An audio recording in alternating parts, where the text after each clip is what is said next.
Thank you. Fred? Let's take Fred. Let's take Fred. Fred in Florida. You're live with Eric and V. How are you doing?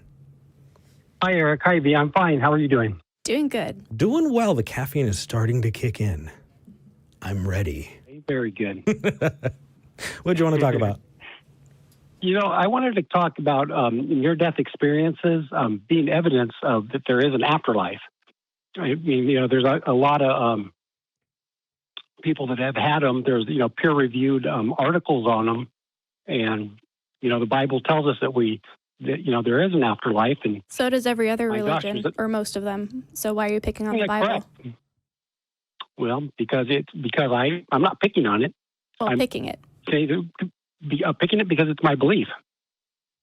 And, well, let's start with the claim that there's life after death. So I need you to understand that my definition of life is entirely tied to this physical body. When my heartbeat stops, when the functions of this body stop and my brain completely stops, I will no longer be alive. And it appears to me that you're not using that definition. So how do you define life? Let's start there. Well, life, I guess, gosh, I really never thought about it. I guess it would be, consciousness, though. Okay. So, if you have a soul that has consciousness after you die, that lives on beyond your body, I guess that would be life after death. Can I ask you a question, Fred? And, life, of course, we have physical life. Well, so I have a question for you. You can be rendered unconscious. Does that mean that you were not alive during that time? No. Okay, so then maybe we need to workshop life a little bit more. I understand consciousness, though, and I'll, if we want to go down that path, I'm happy to. When we talk about consciousness, we're talking about something that's entirely physical. What part of consciousness is attributable to the soul versus the body? Because we can demonstrably show that consciousness and thought, that all happens physically. So what's left for the soul? Well, of course, if you're going to deny that there's any life, anything after it, of course, you're looking at the physical and say there is nothing after that and it can't happen. Well, that's one way of just not even talking about it and just dismissing the millions of people. Right, I'm not trying to dismiss it at all. Okay. But I want to... My mistake then? No, that's okay. And I'm glad you brought it up because that means that a lot of people heard that and probably got the exact same conclusion that you did. So please let me rephrase that. Okay. Before we talk about the characteristics of a thing, right? Before and after, what it does and how it does it, we first need to understand what that thing is. And I don't think that we both have a functional definition for what a soul is at all, more or less what it does, right? We have to first understand the thing. Well, I think your soul to me is your mind, will, and emotions. It's what you are, without your body. It's you, who you are, but regardless of your body or not. And then I believe that lives on. Okay. Well, you said mind, body, and emotions, right? Mind, will. Mind, will, and emotions. Thank you. Yeah. Mew. Okay. Just remember mind, emotion, will. Mew. Like Got a it. cat. Okay. So let's That's start. how I remember it. Let's start with mind. Are you aware that we have studied people who have had traumatic brain injuries and have drastically changed their personality, their tastes, their habits, that we are able to pinpoint parts of the brain even that are responsible for those things? Well, I believe that. Sure, of course. Like if I didn't know that there was a study like that, but there are tons. It's amazing. It's a really fascinating area. It is, and it's definitely worth checking out. And I think I could probably give you a very, very lay example, and that is lobotomy. Right, the practice of lobotomy was destroying the frontal lobe of the brain, and essentially turning somebody into this very docile person who has completely lost that personality. Or Phineas Gage. Phineas Gage is amazing. Please, Yeah. please. Phineas Gage was in the 1800s. He was working on a railway line, and a metal spike went through his head, into his head, and they thought he was going to die. But they removed the spike, and turns out he survived, but his personality had completely changed because of the damage done to the frontal part of his brain.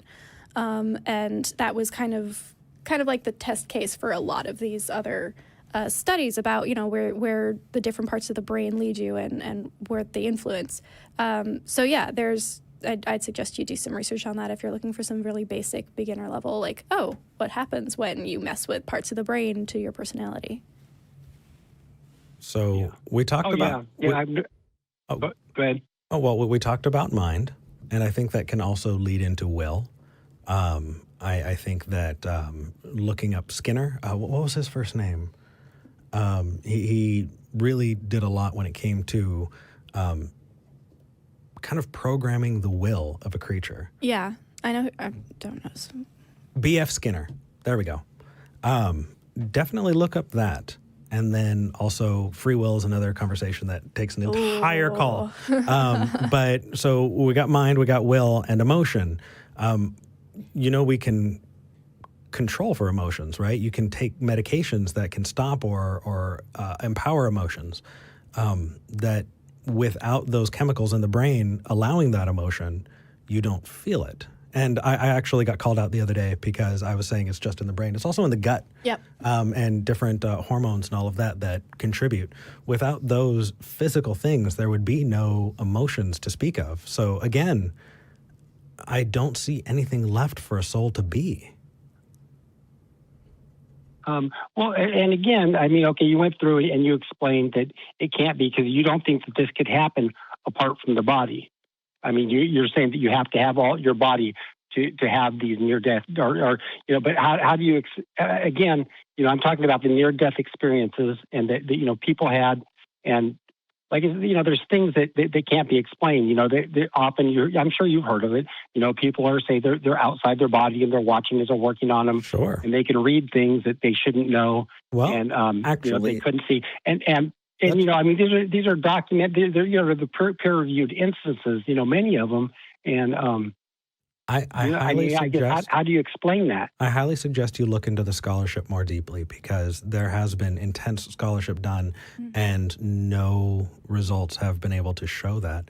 There have been tons and tons of studies where they've hidden things so that somebody couldn't see them, and when they report a near-death experience, they ask them, did you see, whatever it was, and no, they didn't. And ultimately, I will answer the near-death experience thing because it is something that I went down a rabbit hole on and learned about. I'm going to give you a lay example because I'm not a professional in the field. But first, I do want to tell you that saying you can't explain it does not give you evidence for your claim. Mm-hmm. Right? Saying you can't explain it, that's the God of the gaps. Right. And okay. Well, I mean, when you can't explain something, I mean, you want to look for the explanation of what it is. You want to investigate it. You want to say, is there anything to this? Just to say, well, you can't explain it, so I'm just going to say it's not right.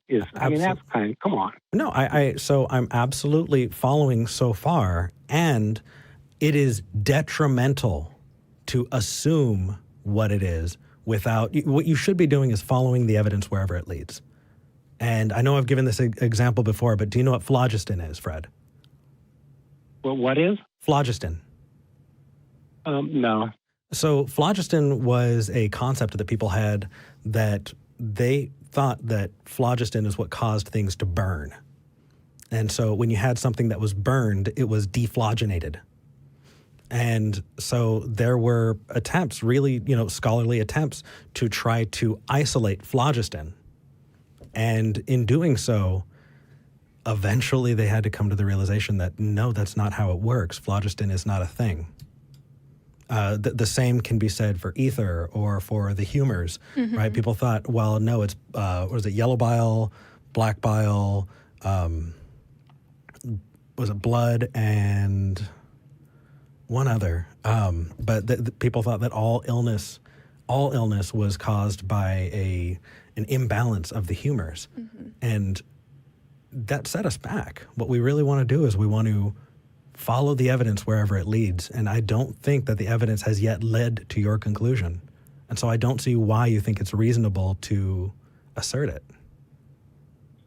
Well, I mean, okay, you've said all these things, but really, it's like, I mean, there's millions of people that have had these experiences, and it's I mean, you're just writing it off, thinking that your explanations No. are good, good enough. No, I mean, to me, they go with, there is an afterlife. These people, I mean, there are medical instances where people, they're brain dead, their heart stopped, and they were resuscitated. They said 10% of the people with cardiac arrests have experienced this, and it's like, I've read that's from a book. It says it's a book. It says the science of near-death experiences, and it's like they have a lot of these cases, and they've studied it, and they're saying, hey, there is a good case. And now because you're saying there's not a good case. Actually, Fred, I have not done that yet, Fred. I have not done that yet. My argument gave you that. You're saying that you told me there's not a good reason to believe that.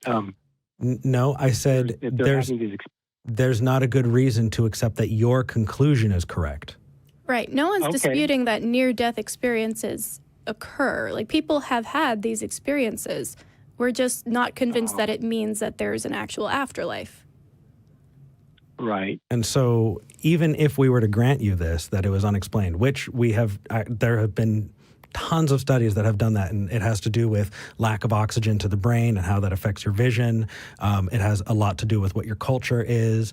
How memories are formed. You think about your brain experiences something that is traumatic, and then when you wake up, it tries to explain it to itself, and so it creates memories of a near-death experience based on what it was experiencing at the time, and also what your culture says is supposed to happen when you almost die or when you die. So your brain is actually trying to explain it after the fact. And not only that, but there have been documented cases. You're saying this as if it's fact. It's as if this is what happens. Like, I know and you don't. So, Fred, I'm saying, we're actually the only ones offering an explanation that you can actually tangibly put a hand on, that you can actually study. We're not saying you don't know, therefore our conclusion. We're giving our best, examples and the best of what we know that describes that thing. Where's yours? I'm saying that they're having experiences that. Okay, we both agree. Now tell me how you know that those experiences point towards an afterlife, because we gave you is a physical, actual demonstration. No, you can demonstrate it. You don't just get to write the whole thing off because it doesn't follow your conclusion. No. And neither do you. I didn't, which is why when I started this, I granted your conclusion and still showed that you were wrong. Oh, I don't think you showed that I was wrong. Then listen back. I see. You granted that you disagree with me. I mean, yeah, but are you saying? But you have not shown that there is no afterlife. Near death experience. That's a shifting of the burden of proof, Fred. We're not saying anything about an afterlife. You are. We're saying we're not convinced by what you are giving us. So, what more can you give us to convince us of it? Well, nothing. Okay. I mean, it's nothing really. Then I think you should hold a higher standard for yourself there. I think you should. I do, actually. I mean, thank you so much. Because there's nothing else that I can attribute. But it doesn't mean that you've changed my mind, and I don't think that my standards no more lower than yours is. Yes, it actually is demonstrably. I can show you. Oh gosh. No, really, honestly. Honestly. No. Let me give you an example, Fred. Let me give you an example, right? Let's say I describe an event and I say you cannot explain how that event happened, and then I give you whatever the conclusion that I want is. I say, therefore leprechauns. Would you accept it? There was somebody who called in a while back that they said that they saw a bottle of Coke, bottle of soda, Coke, yeah. right, floating in front of them. Bottle. Yeah. And I was trying to call in that day. well, and therefore spirits. Therefore, the atheist with his ex-witch wife next door. Yes. Which was, I'm still waiting for the sitcom on that. Right. And I can add on to that, right? I could say, well, therefore pixies, therefore, trolls, therefore elves. All of those things are just postulates, right? You actually need to demonstrate something as possible before you can determine that it's probable. And that is a standard of evidence that is better than what you've given, Fred. All this stuff is comparing God to, like a God to pixies and fairies and elves, and I find that kind of insulting, personally. That's okay. I'm okay with that. Yeah. I respect you as a person. I don't respect the idea. I think that you can be a fantastic guy that I'd love to get a beer with, but I think that some people can have horrible ideas.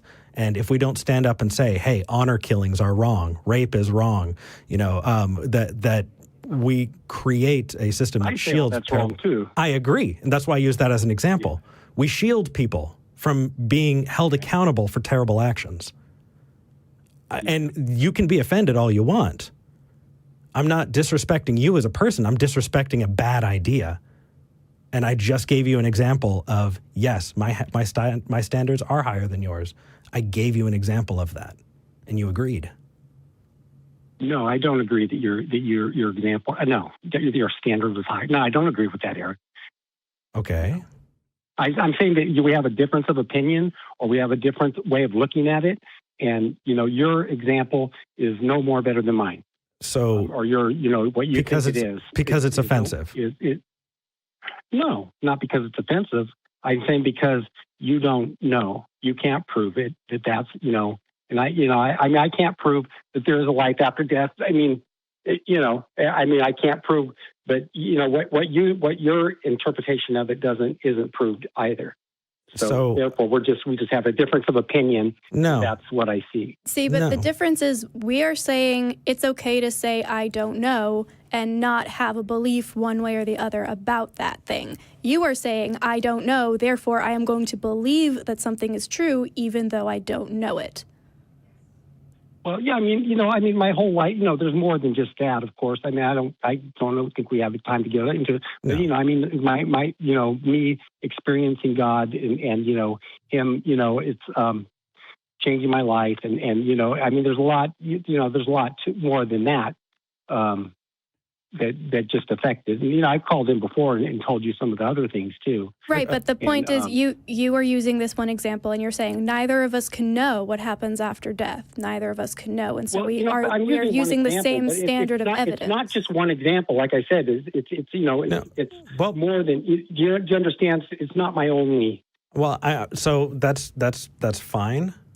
I think if there's a takeaway though, I really want to hammer home what V just said. Excuse me. You want to what? Sorry. I want to hammer home what V just said. And that is that when we say it's okay to say I don't know, we're not just as bad as or just making the same kind of claim. When you say I don't know, you give yourself permission to explore. When you say I don't know, therefore my own conclusion, you're cutting yourself off. Those are not equal. Those are not equivalent. We're not saying this is what happened. But again, we're saying my conclusion, I said, is based on my conclusion is based on what evidence was I getting was other people's experiences. It wasn't just my own experience. We didn't talk about your experience, Fred. That doesn't matter. We're talking about the concept as a whole. We're not even talking about your experience. We're talking about this entire idea is one that needs to be binned until there's evidence that points to it. And, like I said, 10 million people saying that they've had afterlife experiences, and, maybe they're right.